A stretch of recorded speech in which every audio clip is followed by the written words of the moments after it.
প্রথম কথা, আমি যে প্রেগনেন্ট এটা বুঝতে আমার অনেকটা টাইম লেগে গেছিল। হ্যালো বন্ধুরা, কেমন আছো তোমরা সবাই? আশা করি সবাই খুব খুব খুব ভালো আছো। আমি কিন্তু বেশ ভালো আছি। তো আমি আজকে তোমাদের সাথে শেয়ার করছি আমার প্রেগনেন্সি জার্নি। এই জার্নিটা তো অনেক লম্বা জার্নি, কিন্তু অতটা লম্বা করে বলতে গেলে ভিডিওটা অনেক বড় হয়ে যাবে। তো সেই ক্ষেত্রে আমি সংক্ষিপ্তভাবে বলছি আমার প্রেগনেন্সি জার্নিটা ঠিক কেমন ছিল। প্রথম কথা, আমি যে প্রেগনেন্ট এটা বুঝতে আমার অনেকটা টাইম লেগে গেছিলো। তো যখন আমি বুঝতে পারি আমি প্রেগনেন্ট, তখন প্রায় 1.5 থেকে 2 মাসের কাছাকাছি হয়ে গেছিলো যে আমি প্রেগনেন্ট।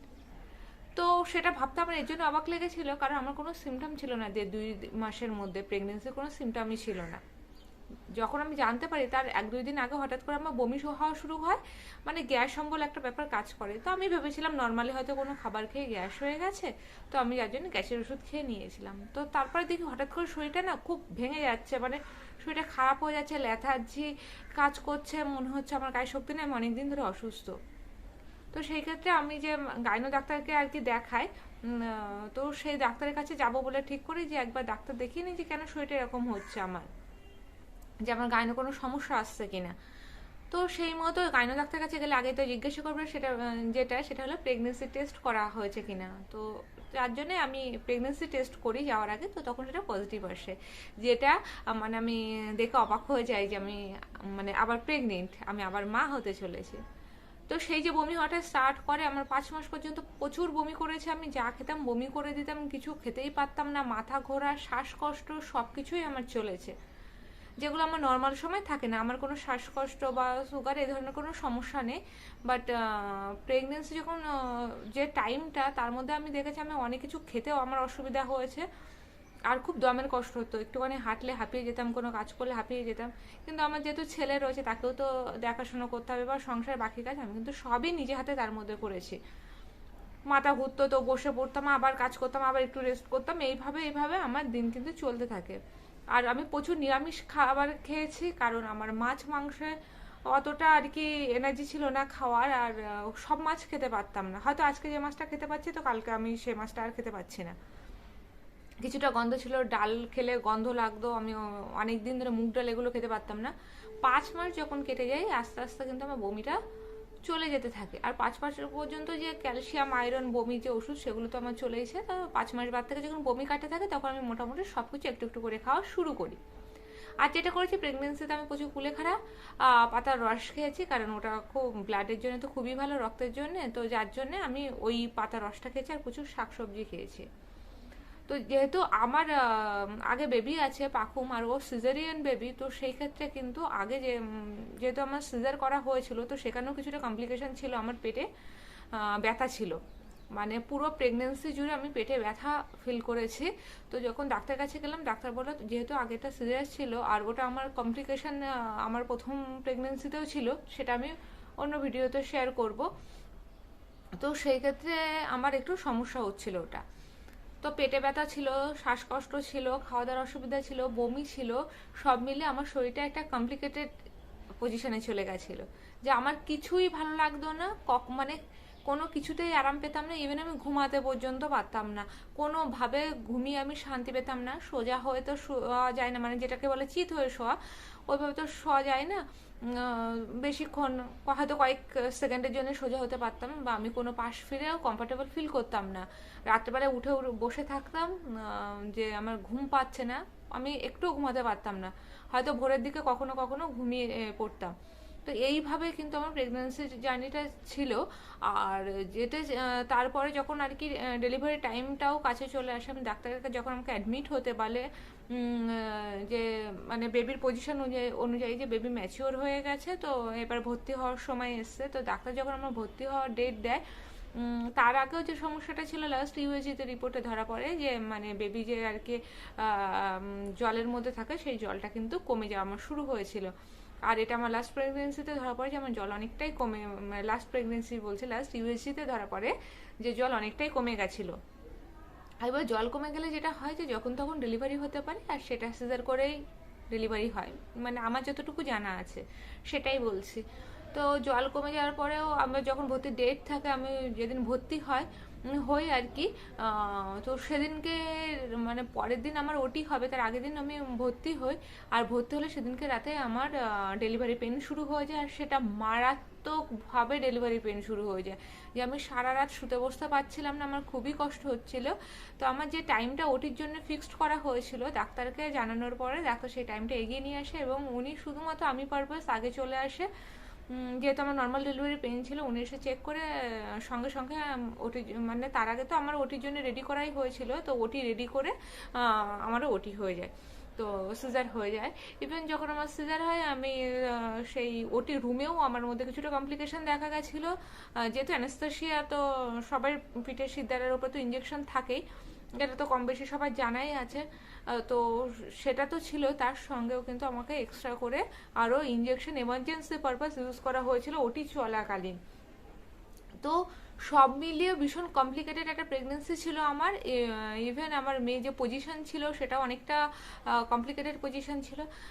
দেখো, আমি তো ডাক্তার না, অতটা ভালো বুঝবো না, তবে যতটা আর কি আমার প্রেগনেন্সি জার্নিটা আমি ফেস করেছি, ফিল করেছি, ডাক্তারের সাথে কথা বলে যতটুকু জানছি আমি ততটুকুই আর কি তোমাদেরকে শেয়ার করছি।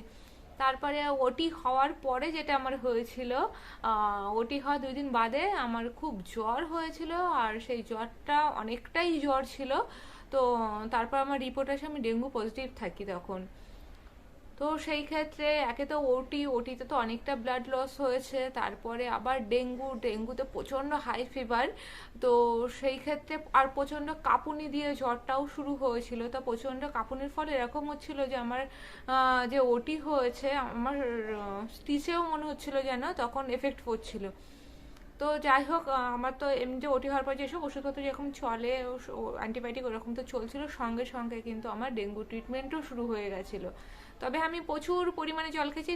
তোমরা মোটামুটি তো সবাই জানো ডেঙ্গুতে প্রচুর পরিমাণে জল খেতে হয়, আর আমি প্রচুর পরিমাণে জল খেয়েছি।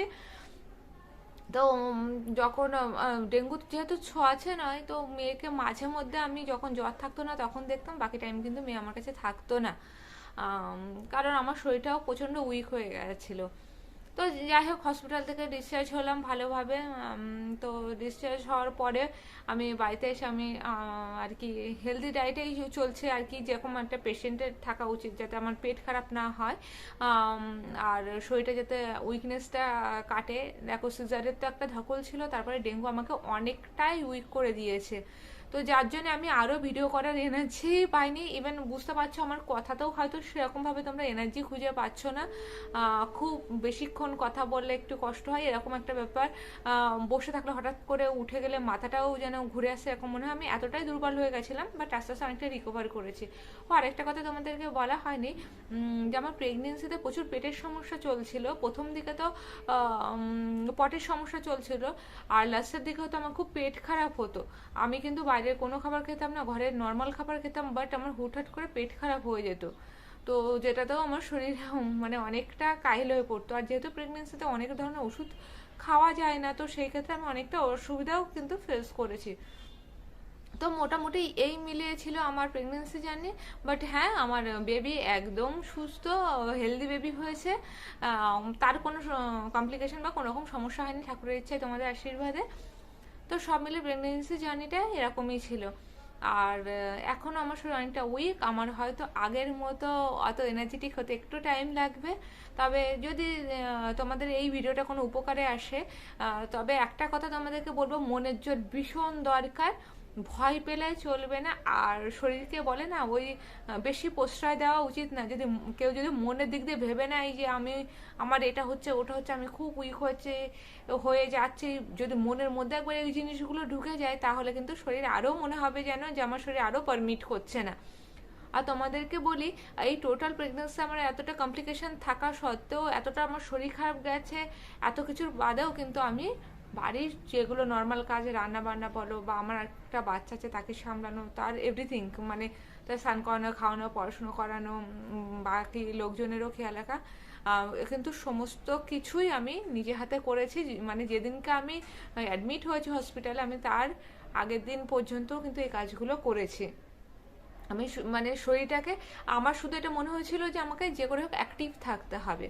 তো আমি যত অ্যাক্টিভ থাকবো আমি তত তাড়াতাড়ি রিকভার করতে পারবো। আর অবশ্যই তো বাড়ির লোকের হেল্প রয়েছে, বা কোসাবে তো প্রচণ্ডভাবে হেল্প করেছে আমাকে। এরকমও হয়েছে যে আমাকে ধরে ধরে নিয়ে এসে বসাতে হয়েছে, বা আমার খাবারটা আমার সামনে এনে দিতে হয়েছে, এরকমও কিন্তু দিন গেছে আমার।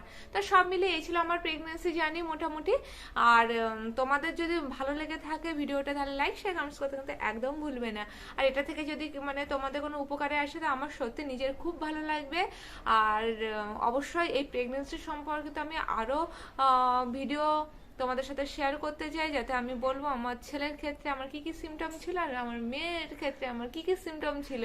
তো এটা না, যখন প্রেগনেন্সি অবস্থায় জানার ভীষণ আগ্রহ থাকে সবার, আমারও ছিল। আমি প্রচুর বেবিদের ভিডিও দেখতাম, প্রচুর প্রচুর। মানে আমার যে আমি আগে একটা বাচ্চা যে আমার বড় হয়ে গেছে, আমার মানে সেটারই যেন আমার মাথায় থাকতো না। আমার শুধু মনে হতো যে আমার যে নেক্সট বেবি আসছে তাকে আরও কি করে বেটার বেটার রাখা যায়, তাকে আরও কি করে ভালো রাখা যায়, যেগুলো আমি ছেলের সময় করে উঠতে পারিনি, যাতে আমার নেক্সট যে বেবি আসছে আমি তার ক্ষেত্রে করতে পারি, তাকে মানে খুব ভালো কমফোর্টেবলি রাখতে পারি।